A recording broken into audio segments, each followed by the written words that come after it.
KTN Nairobi. And well, President William Ruto has sustained his onslaught at the opposition, hitting out at his former deputy, Rigathi Gachagua, in his backyard of Karatina, Nyeri County. The head of state has called out the opposition, faulting them for lacking a clear plan to take the country forward, other than their calls to make him a one-term president. As Jeff Kirui reports, President Ruto is keen to rekindle his influence and diminish that of the opposition in the vote-rich Mount Kenya region. Day 2 of President William Ruto's tour of Nyeri County. It was clear that the president is keen to endear himself back to a region that propelled him to power in the 2022 polls. Unajua kuna majamaa wengine wanazunguka huku, sisi ndio tulibeba Ruto kwa mgongo, tukalete hapa, sijui nini. Mimi nataka niwaulize watu wa Nyeri, urafiki hii tumetengeneza pamoja na nyinyi. Si mimi nilikuwa naibu wa rais wa Uhuru Kenyatta?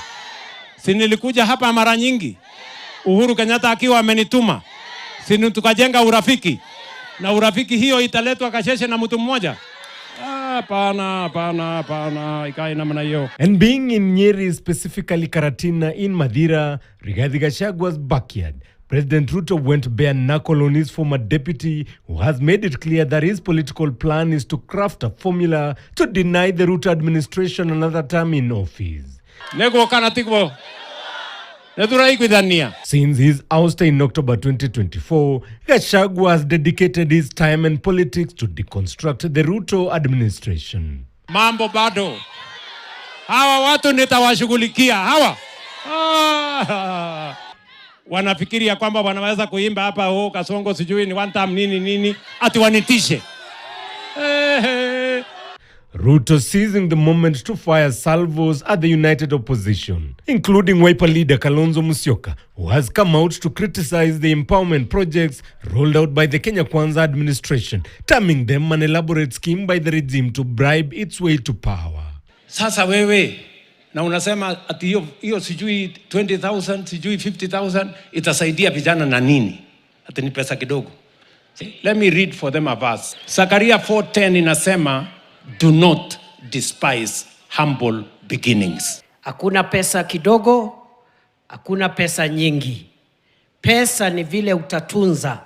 I want you to show them that with the training that you have acquired, that it is possible not only to transform your own lives, but to become employers, industrialists, future captains of industry from that humble beginning of 22,000 shillings. According to the government, a total of 173 million shillings was disbursed for 6,982 young entrepreneurs under the Nyota program. The president inspected the Karatina Marigiti modern market and also the ongoing construction of the Marua interchange in Nyeri. Jeff Kirui, KTN.